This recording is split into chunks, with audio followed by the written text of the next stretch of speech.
Hello team, it's me, Jonathan MS Pierce with the Ukraine War update extra video, giving you extra tidbits and nuggets to get your teeth into to give you a greater understanding of the war in Ukraine. This is a rather late night. I don't even know what day it is. It's presently the 31st of, actually I do know, it must be Friday, 31st of May 2024. The reason I am recording this and sending this out at an ill-timed moment for me Saturday morning when I'd normally be giving you my news update, my first news update, is that one of my boys has a football tournament all of Saturday morning, so I can't get to doing those videos I'd normally do in the morning until the afternoon. So I'm going to give you half of this video will be about stuff I'm just about to talk about, and half of it is actually from the end of a video I recorded the other day, but it was too long, so I cut it out. It's about fascism and whatnot. It's a stream of consciousness, as are all of my videos, just a couple of tabs at the top and then me just talking bollocks to you. Anyway, it is what it is. If you fancy joining me for the next hour long, then that's great. Thank you very much for your support. We are going to start with Andrew Perpetua, and he has been saying some things recently that I've been like, you and I completely agree on this.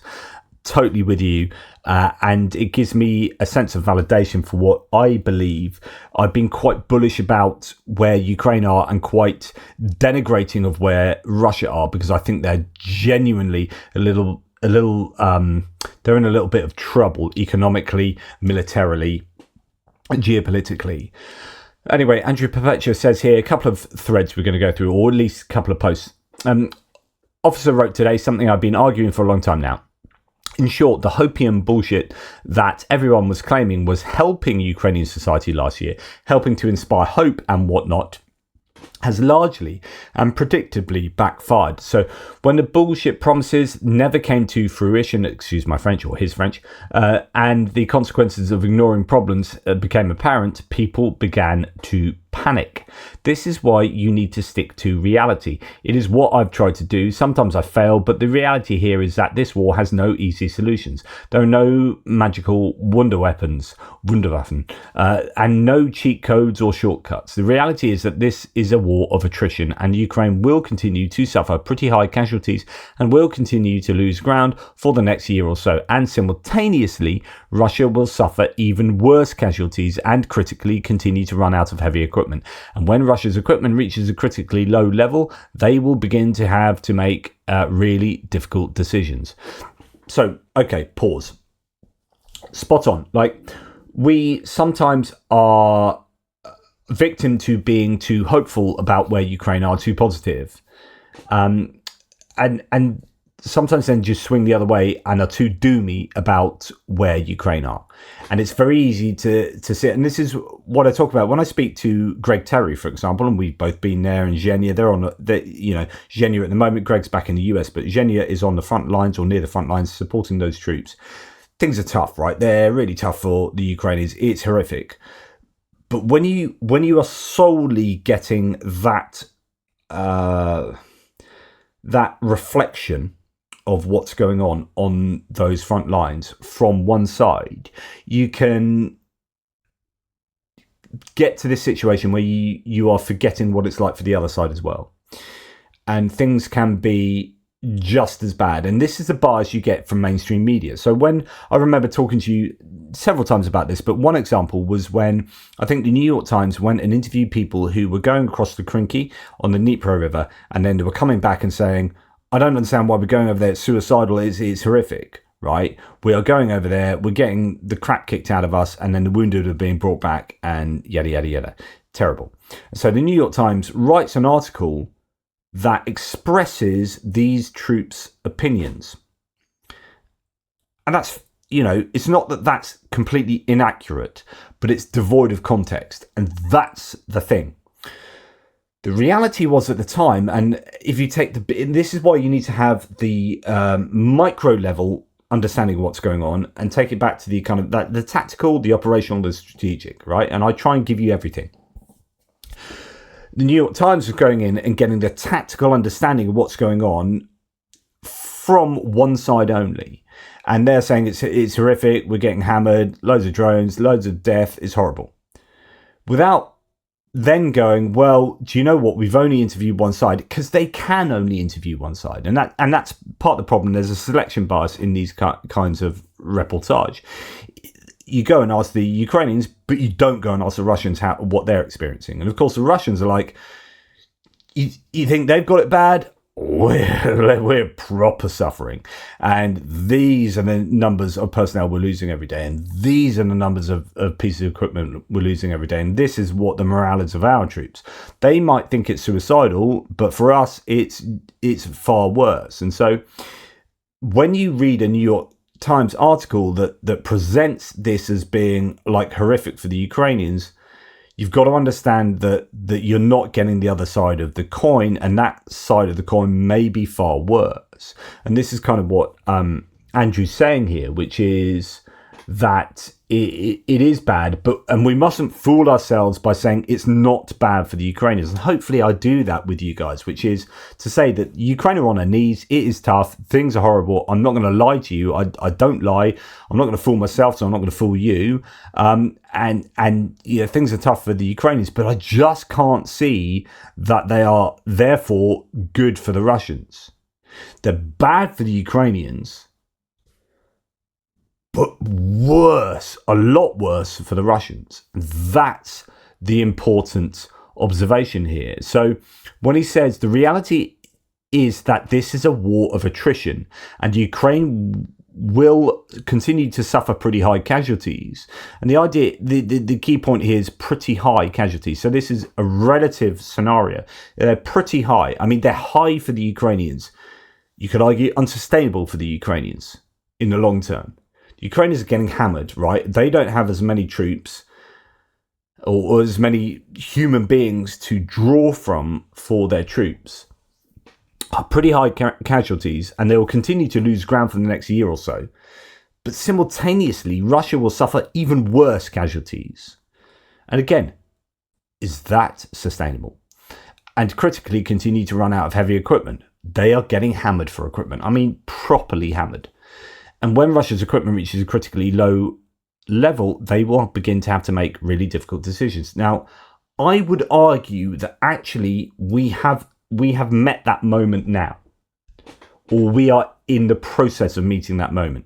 I think those stockpiles, those deep stockpiles inside Russia, are at the point of being denuded, and we are seeing Russia have to think very carefully about how they use their equipment, which is why in Kharkiv, in the attack up there, we are not seeing enough mechanized equipment be used, where there are odd decisions regarding motorbikes and quads and golf carts and tracked garden sheds, right? I think we are there, possibly prematurely, as far as some analysts would see, because many analysts are only asking the Ukrainians. And you know, with Greg and Zhenya, and they are absolutely being accurate, but they're getting one side of the story. And I think they would admit that themselves. And that's really important, that we get that truth, that we don't sugarcoat the experiences of the Ukrainian troops on the front line. And it's freaking terrible. And they don't have enough troops. And they don't have enough equipment, or haven't had enough equipment. And that there are issues with, you know, governmental decisions, so on and so forth. So we need to recognize all that, but see that in the context of the bigger picture as well. I think, says Andrew, when Russia reaches that critical threshold, and we can argue whether that's now or not, they will have to seriously consider the possibility of destroying their military in this war. And when it should be time to stop attacking and pressing forward, at that time they may try to freeze the conflict and stockpile vehicles for annual or semi-annual offensives. At this point, Ukraine will have the opportunity to begin pressuring the Russians and encouraging them to leave Ukraine. I do not foresee Ukraine actually pushing Russia out, but rather Russia deciding it is better to preserve some semblance of a military rather than risk literally everything in Ukraine. And this is where I'm like, yes, Andrew, you and I man, we need to have a chat because we completely agree here. I was saying only yesterday that the main opportunity for Ukraine to win this war won't be militarily by pushing the Russians out in the sort of situation we're presently in, where you've got established lines of defense from both sides, and one side is trying to push, gets attrited, the other side will try and push back, gets completely attrited. And it's not the way of taking territory. What you have to have, what Ukraine have to have, is a Russian economic collapse, or a political collapse, or a lack of military will.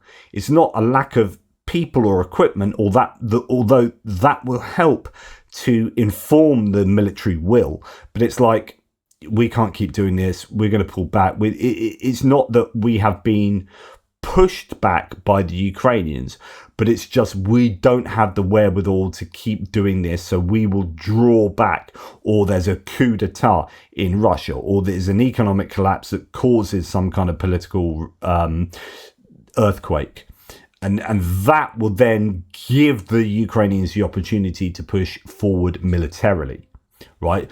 But ceteris paribus, all things remaining equal, Ukraine will struggle to win this war by military means alone, by just, some really good tactics and a bit of our combined arms maneuver, and then overcoming the Russians, right? That ain't going to happen. It's got to be in line with these other things that take place that are more macro. And I'm kind of giving you a foreshadowing of this video I'm going to be doing at some point, which is giving you my understanding of how Ukraine prevail in this war and what that looks like.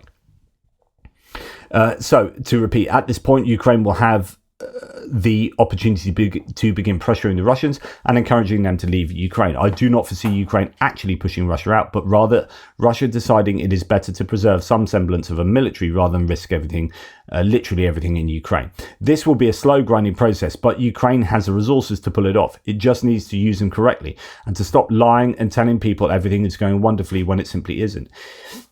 What I read by that is fooling everyone about, not needing to mobilize, or not needing really desperately to mobilize. But also, I think, and I'll go back to the Zaluzhny time and the counteroffensive last year, is that I don't want to overtly criticize Zaluzhny. I don't know if you can level it all at one person, but there was this just misinterpretation, miscalculation of where Ukraine were and where Russia were and what had happened. And to think that you could take 30 kilometers a day was just that was not right. And there was a lack of having all the Western equipment in place at that time. But also, it's just I don't think you can win this militarily. It's like, goes back to my previous point. And I think that was the case then, and it's still the case now. And so what Ukraine needed to do was sit back for 6 months and hammer the Russians with all sorts of weapons. They didn't necessarily have those weapons then, but that should have been part of their strategizing and appealing to the US and other nations. Like, we need more cruise missiles, we need more HIMARS, we absolutely need the ATACMS 300 kilometer range ATACMS. Do that for 6 months. And then we could have thought about doing that. But even then, it was unlikely to have worked then because of all the reasons that we understand, which is minefields, fortifications, ATGMs, helicopters, etc., etc. But some of that would have been mitigated by ATACMS and all sorts. Anyway, that's been and gone. Let's go to what Andrew says to finish here. In my opinion, right now, Ukraine is in the best position it has been for in the past 6 to 8 months. I agree with this. And, I think Andrew and I are the only people I've heard sort of talk about it like this. So many other people are still dooming, and when you look at the mainstream media, they're still really tough on Ukraine. But I just think it's only looking at Ukraine rather than looking at both sides and realizing that they're both on their knees. But actually, Russia, where they could previously draw on untold amounts of equipment, they have absolutely chomped through that. Even though there are many things to complain about and point to as problems. Yes, absolutely. And let it be known, many people, a great many in fact, have it within their personal, professional and financial interests to make Russia look and seem more powerful than it is. Whether it is because they wish to sow seeds of panic in order to generate clicks for their websites, mainstream media, etc., or because they have invested their careers into studying the might of the Russian military or whatever else. Saying Russia is powerful generates clicks and generates discussion. Telling a fair and balanced account of what is happening, unfortunately, really kind of doesn't. Andrew, he is no more or less qualified than I am to give opinion on this, as in, like, neither he nor I are military academics who have been brought up in the military or have gone to university and learnt about military strategizing, or have, written books on the military and geopolitics in this context. But actually, he's seen enough of this war. He has seen it at the micro level, but also got to understand it at the macro level, where I think he's got a really solid understanding of what's going on. He won't pull the wool over his own eyes, and therefore won't pull the wool over your eyes. He's an honest broker here. He's an honest communicator. He will tell you how it is, and he often gets accused of dooming. But here he is, like, dooming for both sides, but reading the tea leaves, I think, perfectly correctly. And and I have to completely agree with him, I have to say. And then when he answers Rob Lee, who was saying the other day that there would be very serious costs for Ukraine, including putting civilians in much greater danger if it adopted this strategy, which is this is, I think, a quote from Foreign Affairs. So what does it say? It's true that going toe-to-toe, shell for shell with Russia is no longer a viable strategy for Ukraine, but Kyiv does not need to give up. Instead, it needs a new approach. A better strategy would economize on the use of the Ukrainian forces and conserve the limited material that they receive from the United States and European partners. Ukraine must adjust the way it organizes, equips, and thinks about the war, switching out head-on confrontation with Russian forces for an asymmetric guerrilla-style approach. Doing so will no doubt prolong the fighting, but a pivot to unconventional warfare offers the best chance of Ukraine to chip away at the Russian resolve, both on the front lines and at home. I would translate that as Ukraine just need to use distance munitions that doesn't retreat their own forces. It's that simple. Drones, ATACMS, Storm Shadows, guided multiple launch rockets and missiles, and drones, attack drones and FPV drones and Baba Yaga drones and all sorts of stuff like that, as well as artillery, particularly the longer precision guided artillery munitions, as well as general artillery. You do all of that for 6 months. That's your asymmetry. If you can do that more than Russians do it to you, or do it better than the Russians can do it to you, then jobs are good. And Rob Lee says to that, there will be a very serious cost for Ukraine, including putting civilians in much greater danger. If it adopted this strategy and the situation isn't this dire, especially after the US passed a supplemental package, I think Ukraine has the right approach. It is a question of properly resourcing it with equipment, ammunition, fortifications, and manpower. And Andrew Perpetua says to that, so this is to continue on with a couple of Andrew's comments here. I think this constant doubling down on Russia being some super powerful juggernaut is causing a lot of damage and will ultimately prove to be incorrect. Russia desperately has to win the war this year, or they are effed beyond all possible belief. It is why they're going all out and burning through their entire stockpile. They are going all in. Win now or go home, and it is failing horribly. I absolutely agree with Andrew, like 100% here. After this all-out mission of theirs fails, they will double down on informational warfare in a last-ditch effort to influence the elections of Europe and North America. And when that fails, they will probably begin the process of withdrawing from Ukraine. Really, really interesting last point here. I hadn't read this comment. So what do I think about that? Yes. Although I think they're already doing that. So they are going all in militarily and all in politically, because, as I've said before, if they can get people in, for example, Europe and also America, to change their views politically, and by that I mean the electorate and the politicians, but the electorate will then elect the politicians that best represent them, then they can manipulate the political landscape so that it doesn't support Ukraine so much with military aid, and then they can win on the battlefield. But they can't win on the battlefield unless they win politically. This is why November 2024 is so important in the US for Russia. This is why June 2024 is so important in Europe for Russia. Interestingly, July 2024 in the UK will make not the blindest bit of difference because we have bipartisan support and there aren't any parties in the UK that are particularly pro-Russia. So it's not a problem for us. And that's really cool. Like, goodness me, awesome UK. And I don't often say that so overtly. So there are these real areas of opportunity for Russia, and if they start failing more on the battlefield, they will pile, I think this is where Andrew's going, they'll pile even more emphasis into succeeding politically, because that will be their only hope. And as someone says here, they'll probably draw out the process as long as possible and steal everything they can if it happens in this way. Yeah, says Andrew, it could be a 1, 2, 3 year process, but the writing's on the wall. At this point, a lot of people are still dooming and living in denial about it, though. People conflate Ukraine's short-term problems that need to be addressed with the long-term outlook of the war. Yes, mate, this is exactly what I've been saying, is that it's looking bad along the front line. Things are really crap, but they're never going to take the Donbass. They're never going to take the land bridge to Transnistria. How long have you heard me say this, guys? Like, I guess I'm getting so excited here because I still feel like I'm an imposter, that I don't know what I'm talking about, that I'm not this academic in this context of war and politics and geopolitics.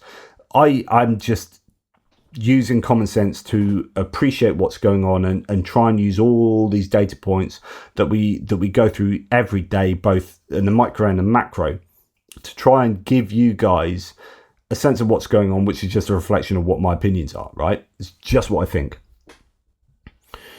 And Andrew here is just summing it up exactly, which is, don't get carried away with the micro when you understand the macro is definitely in favor of Ukraine. Like, Russia can't prevail, and I to be honest, I said this at the beginning of the war, they can only prevail, I'll just add to it now, they can only prevail if China help them overtly. And by overtly, I mean with lethal aid.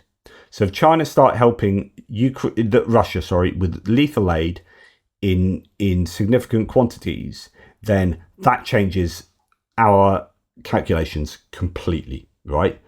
But again, kind of ceteris paribus, like, all things remaining equal, if we continue as we are going, Russia are screwed. And the only way they can mitigate that is by mass mobilization of 500,000 people from their own population. But that comes with a phenomenal cost to their economy and to the popularity of the Kremlin. And that may itself precipitate a downfall of the regime. And that is why Putin is in this difficult situation. That is why I think he's vacillating, not really, is kind of almost paralyzed. I think we can get this sense of paralysis in that you kind of understand he really freaking wants to mobilize, but he understands that he can't mobilize. Not to that level. And so he's trying everything to he's exhausted the convicts, and he's now sort of nicking people off the streets in a way of not really, it's not like a mass mobilization where we're putting it in the news and you get sent all these things. It's like, let's collect up all the people we'd hoped we had got previously but have medical exemptions. Let's get them all in. Let's go abroad and nick people from Africa and Cuba, or attract them, or however we do it. I don't really care if we nick them, if we bribe them, if we just honeypot them, whatever it is, we need to get them in. And that's, India and as mentioned, Nepal, Cuba, Africa, wherever, get them in. We need to keep doing that and turn our annual conscripts of people that come of a certain age, and then try and convert as many of those into contracted soldiers as possible. We do all that and we can maybe keep going. But we need to not have to do a mass mobilization, because otherwise we're screwed. But at some point, we may have to do that mass mobilization. And that's where I'm at with this whole kind of discussion. I hope that makes sense. Yeah. Right, we're going to now go on. How long have I been banging on for? 24 minutes. I'm still not going to have time to do this one. I'm going to go on to now just splice together with this part that you've listened to me about, with what I talked about concerning Timothy Snyder, and then talking about fascism. It may float some of your boats. It may sink some of your boats, because some of you might go, you frickin' liberals, shut up. And yeah, that's just how I roll. Anyway, thanks for watching. I really appreciate your support as ever. Thanks so much to all of you members. You're all legends. Really, really great stuff. And I'll speak to you at some point tomorrow, but it won't be in the morning UK time. And I'm going to go just to a little thread from Timothy Snyder, the much lauded historian. I've got a lot of time for him. Really worth reading, or actually listening to, his book On Tyranny on Ukraine. He re-released it with a Ukraine addendum to it. It's an excellent book, that. And actually, he's talking about fascism here, which is kind of the subject of that book. I've read a number of books on fascism now. I started a few years back with How Fascism Works by Jason Stanley, which I think is an excellent book, really easy to read, really quick one to consume, the 10 sort of pillars of fascism. So Jason Stanley. Then I read this one. I've read Madeleine Albright's Fascism, and a few others. But certainly Timothy Snyder is well worth looking at. He's got a free course on Ukraine on YouTube as well, which I really should look into. Anyway, let's just go through this quick one. The people who told you that fascism was not a threat were wrong.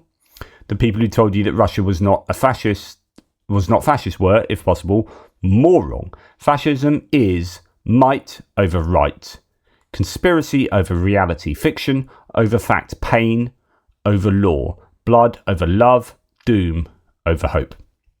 Fascism advances every injustice. Its victory will leave us serfs of a vengeful nature, of relentless technology, and of unquestionable oligarchy. Analytic clarity is needed for political clarity. If you do not know what you face, you do not know how to act. Once named, fascism can be defeated. Indeed, once named, it can be easily defeated. Actually, this idea, analytic clarity, is needed for political clarity. If you do not know what you face, you do not know how to act. This is really important when we've got elections coming up. We don't know the problems we face. We possibly do on a very localized level. So potholes on the road. I'm feeling the pressure of things being more expensive quite often at the moment without realizing your wages have gone up. So you just have certain prices in your mind. This is the case, I think, in the US. I had an argument with someone on the threads the other day when I was saying, look, the US economy is doing way better than every other economy in the world. The US, like, by all rights, Biden should be a shoo-in for this election in November, because the US economy is doing really well. And then lots of people, well, a couple of people coming back at me saying, you don't know what you're talking about. People are really feeling inflation still, blah, blah, blah. And I'd said on a previous video, actually, perception is more important than reality, though, because people's perception is not that the economy is doing really well. And someone came back to me and said, you don't know what you're talking about. Actually, wages haven't gone up and people can't afford X, Y, and Z. And now, there will be some people in the US for whom inflation is a big problem and their wages haven't reacted, etc., etc. But if you look at the statistics, actually, so this is when I get annoyed when people come at me and say, you don't know what you're talking about, and then just make assertions. And then I have to go, okay, I'm going to unpick this, but now I'm going to have to spend half an hour showing that your comment is complete BS and give you the receipts.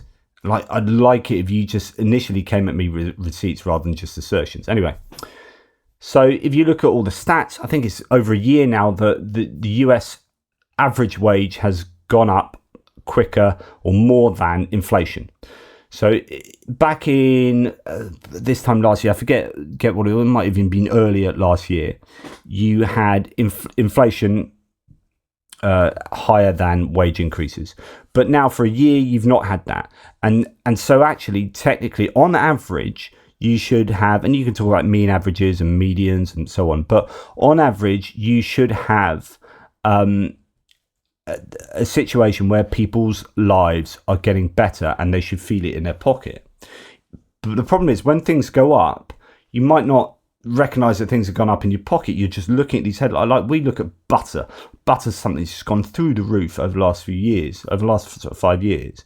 And you just think, oh, it's terrible, it's terrible, it's terrible, without realizing necessarily that actually your wage might have gone up to accommodate for that. And it's not always the case, but we perceptions are really important. Now, as far as I understand, as far as I remember it, and this is where I should actually go and show you the receipts. So this is from memory, based on data that I have looked at, though. If I remember, Americans say that their perception is the economy is not doing very well in the US. So I think there's a majority. In fact, I will go and find this out, but the majority are saying it's in recession, if I remember, and it's not in recession. It's very clearly not, and it's actually doing well. But what people say, which shows you that perception is screwing them up, is that they are okay. Like, so their perception is, yeah, I'm all right, and my state is all right, or my county is all right, but I think it's my state is all right, but actually everyone else's state is doing badly and is not doing as economically well as our one. So America's doing badly, but luckily we're all right. But when everyone has that view, that can't be right, because everyone has a view that everyone else's state's doing badly, but theirs is doing all right. So everyone's actual view in the US is all their states are doing fine. And if that's the case, then all the states are doing fine, rather than mine's doing fine and everyone else is doing rubbish. And so it's this idea that perception is skewed. There's a really good 538 analysis of the perceptions. I'm going to find some of these. This is from some months ago. I am going to show you some data now. Yeah, this is one. So this top one here, How Americans Feel About the Economy, 538 Politics podcast, from 3 months ago. It's a really, really interesting analysis. So I've watched all of this. I won't play it to you now, but there's a really good. So what's happening? Some really good content in here talking about how people are in a pre-pandemic frame of mind still when they do analysis of how the economy is, and they've just got a completely skewed sense of where we should be at, which has been messed around by the whole process of going through the pandemic. And our perceptions are skewed still as a result of that. So that's one really good resource to go and have a little look at with regard to perceptions. And here's the thing, 56% of Americans think that the economy is still in recession. It's just absolutely nuts. Yeah, so I'm glad my memory is all right. So wages have been ahead of inflation since, February 2023. So that's what I was saying there. As Axios says here, more than half of Americans think the US is in recession. It's not. And of course, this matters for who you're going to vote for. So if people wrongly believe the state of affairs for the American economy, then they're likely to blame Biden for the state of the economy for being bad, even though it's not bad. And so therefore Biden should get props for his Bidenomics, but doesn't. Anyway, you can look at some of the stats there, etc., etc., etc. But we'll go back to this idea about political clarity. So there's just one idea that if you don't have a good analytic clarity about what's going on, you can't have political clarity. So you end up saying, well, we're in a recession, so I'm going to vote for this person. It's like, well, hang on, you haven't analysed that correctly. Let's do a good analysis of what's going on, and then out of that we'll have a much better appraisal of how our government is doing and what the proposals are from both governments as to what we need to know what the problems are before we start proposing solutions. And we have an incorrect idea of the problems, then it's all going to go wrong. So for example, I know, sorry to keep talking about sort of Trump, Biden, and whatever, but if Trump keeps saying that the US has got a crime problem when you've had an absolute slump in crimes in the US and crimes are still going down at the moment, then, and this is going to bring me on to what we're going to talk about at the end here, and you've got someone who's able to lie, you don't have analytic clarity, so you don't get political clarity, and you end up voting for the person who has presented you with a problem that doesn't exist and presents a solution for a problem that doesn't exist. And so you don't know what you're facing, so you don't really know how to act, or you're acting completely incorrectly.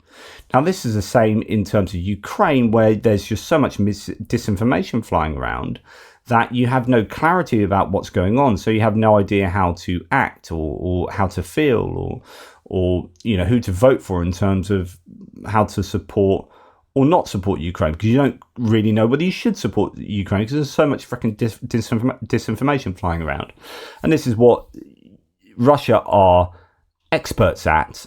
And indeed, well, that's because they're a fascist state, that they are controlling those mechanisms in an authoritarian sense of information.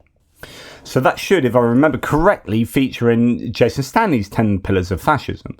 So the mythic past, this idea that make America great again. So, we descend from a glorious patriarchal past. They threaten that legacy. The propaganda. So this is the language of democratic ideals takes on corrupted opposite meanings. Corrupt politicians run anti-corruption campaigns. So those who often go for the anti-corruption campaigns are themselves the corrupt ones. It often happens in such states. Freedom of speech claims are used to suppress speech. And then you get anti-intellectualism. Universities are branded as incubators of liberalism, Marxism and feminism. Expertise no longer has any value.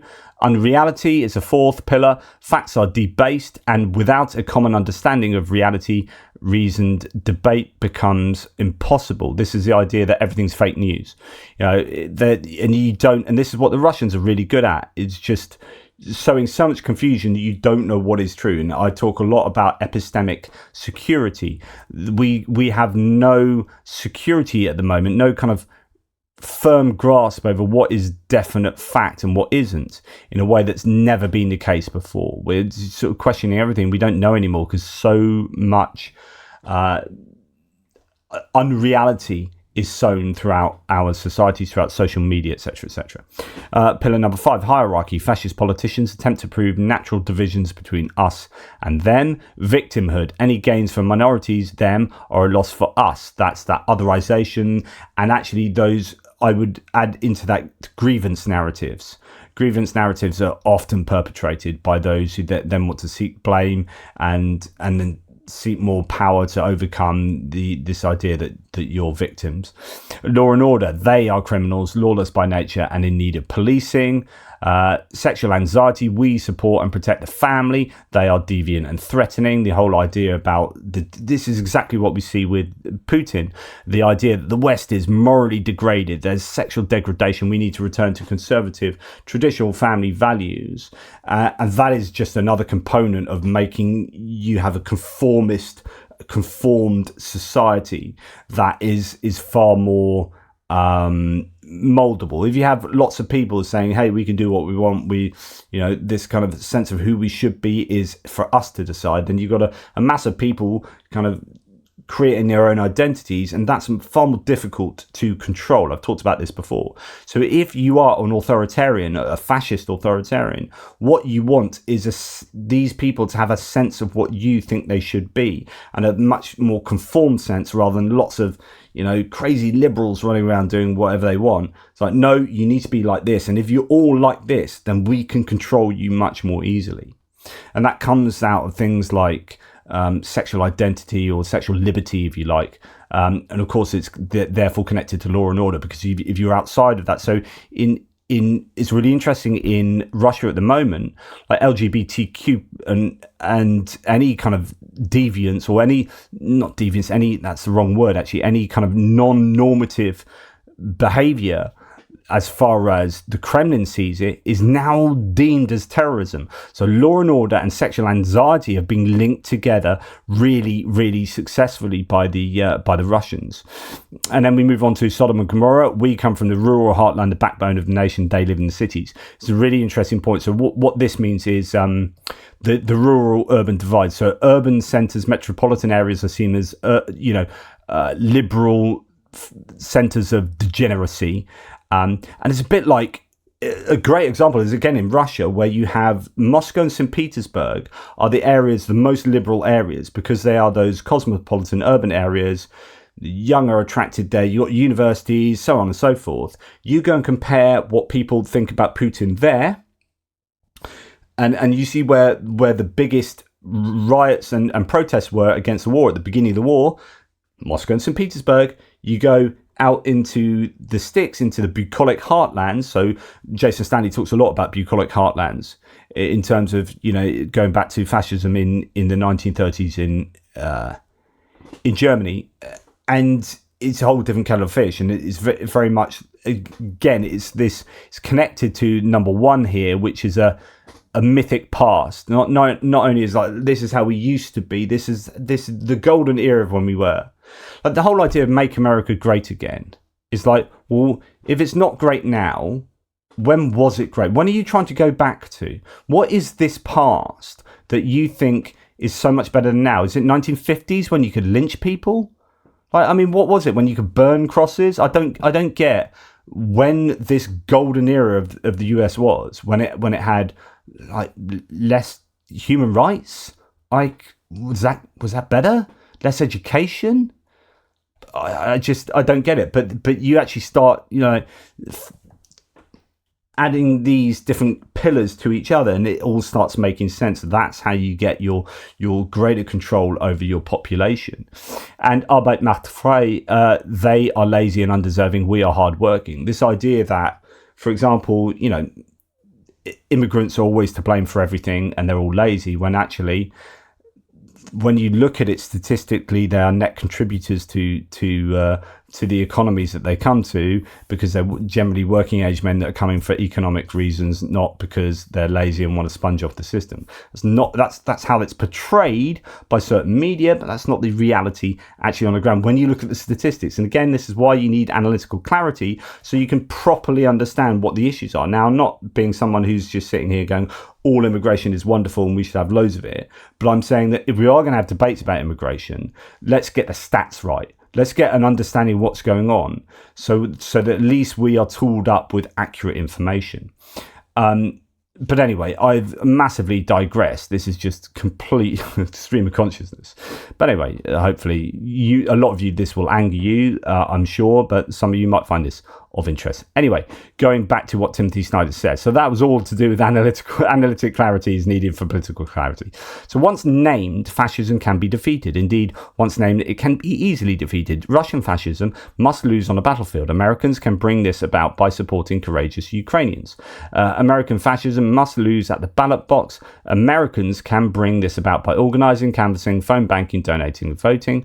We know from history that fascism can lose, and we know today that contest must be the contest that must be won. Compared to challenges that others face around the world, our odds in 2024 and 2025 are excellent. Americans have chances, not excuses. A defeat of fascism is not a negation, it's an affirmation of the future that can be more beautiful, more just and more free, says Timothy Snyder. And you can imagine where his political allegiances lie. Now, going back to the idea of you can lie. So these claims that, there's crime sprees in the US, you're like, that's a lie. How can you just get away? And I've had this conversation a couple of times with you, but I wanted to refer to this. This is what someone pointed out to me that was really relevant to this, but it's relevant in a very British way, as in the example I'm going to use is British and using British legal frameworks that might not be the same in any other country, right? But the question is, how is it that you are not allowed to lie in an advert, right, that's selling stuff to people? You're not allowed to lie, certainly in Britain, you can't lie in an advert. You're hit by Ofcom, the communications regulator, and it says, right, you've lied in it. So, for example, it'll say, you need to eat Weetabix for breakfast. If you eat Weetabix, it makes you 97% quicker when you run. Or some complete nonsense like that. So if I make that statement on TV in an advert, that advert would get taken down, right? It wouldn't be allowed to be played because it's a lie. But if I'm a politician and I go out and say, there's a massive crime wave in the UK at the moment, we need to do something about it, you need to vote for me, because at the moment the ruling party are just allowing criminals to go mental. And that's a lie, and there's no crime wave. And in fact, statistics show that crime's gone down. Where's a comeuppance for me in saying that? And I can lie to people to give them a false sense of reality, and then, so what?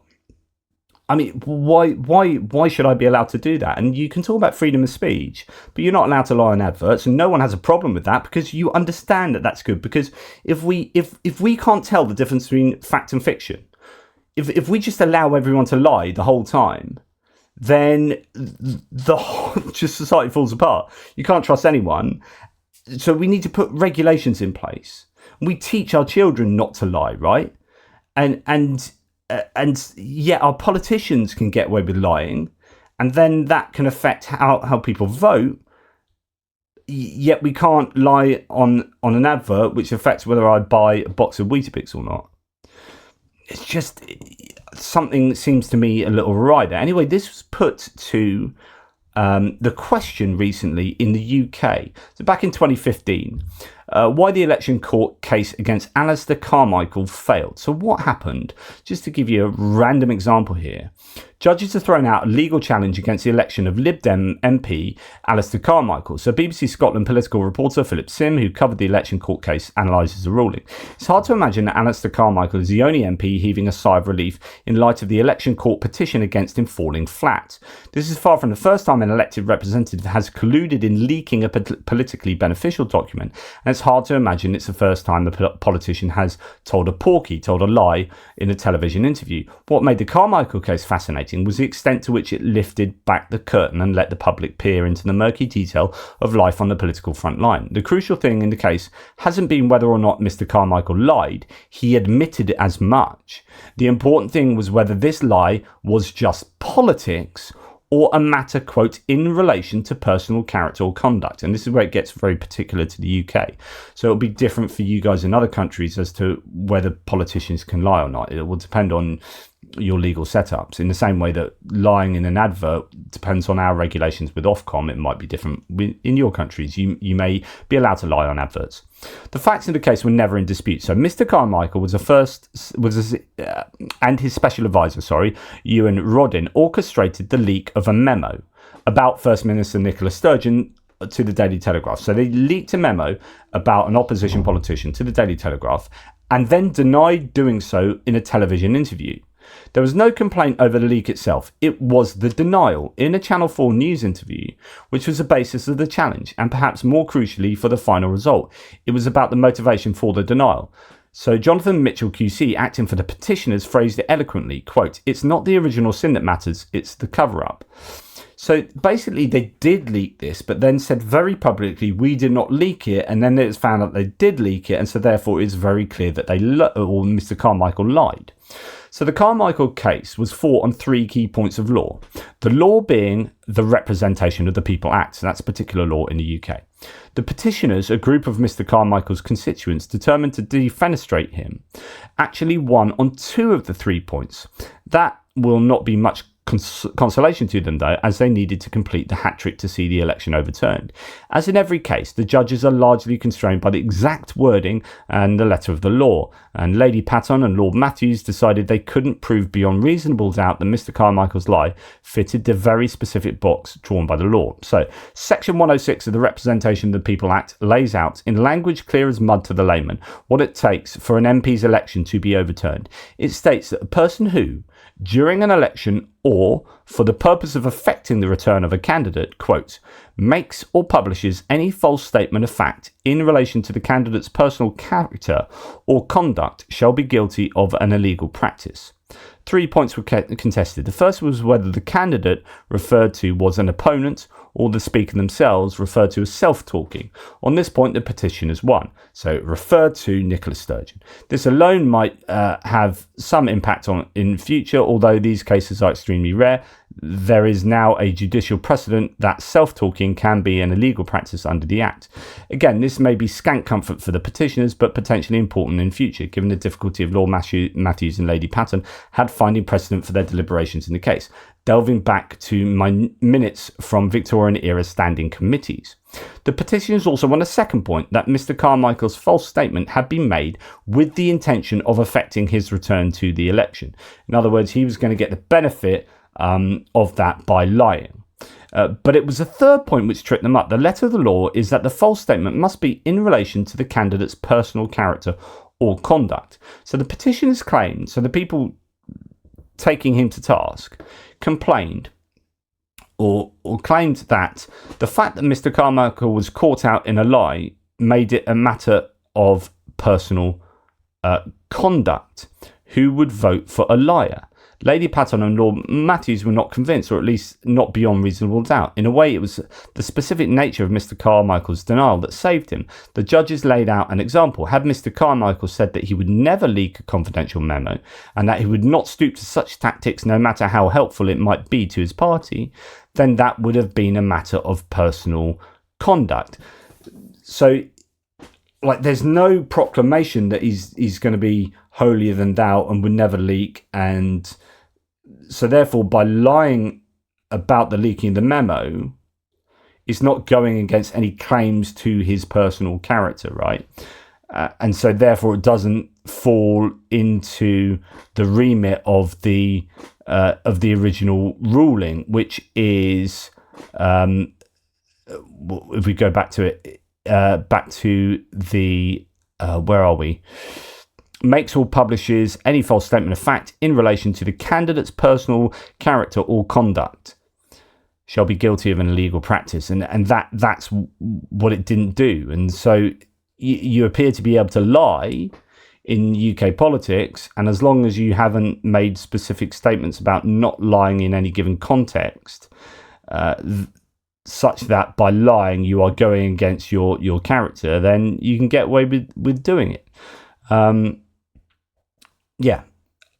He would have been falsely holding himself out as being of such a standard of honesty, honour, trustworthiness and integrity. However, Lady Paton concluded he did not make such an express statement about his personal character or conduct. In other words, we must take it for granted that most politicians, or all politicians, or the default positioning of humans is that you don't hold yourself out as being of such a standard of honesty, honour, trustworthiness and integrity. We are not that by default, and we can only go against that kind of character if we assert that we have or are that character. So, and they weren't persuaded. And so basically this all came down to the conclusion was that you can lie, essentially. That's what I read from this, as a politician, as long as you haven't kind of established that you're not going to be the sort of person that lies over this particular sort of thing, or so yeah, I guess people can lie, but I don't know whether there are any regulations in the UK against lying overtly about, say, statistics, like the example of we are going through a massive crime wave at the moment when we clearly aren't. Whether you can be held to account legally or more formally, other than people just shouting you for lying, and you then becoming just intuitively less trustworthy. Just when you do a Google search, can politicians, or in this case Bing, legally lie to the public? 2019 article in the Metro says MPs could be jailed for lying to the public under a new law, but there isn't that new law as far as I know. There is no legal consequence for politicians who lie about their policies or make false election promises. In fact, MPs are more likely to be sanctioned if they call out lies told by the opposition than tell lies themselves. You can't call opposition parliamentarians liars, not publicly, certainly not in the House of Commons. It's not very well accepted that.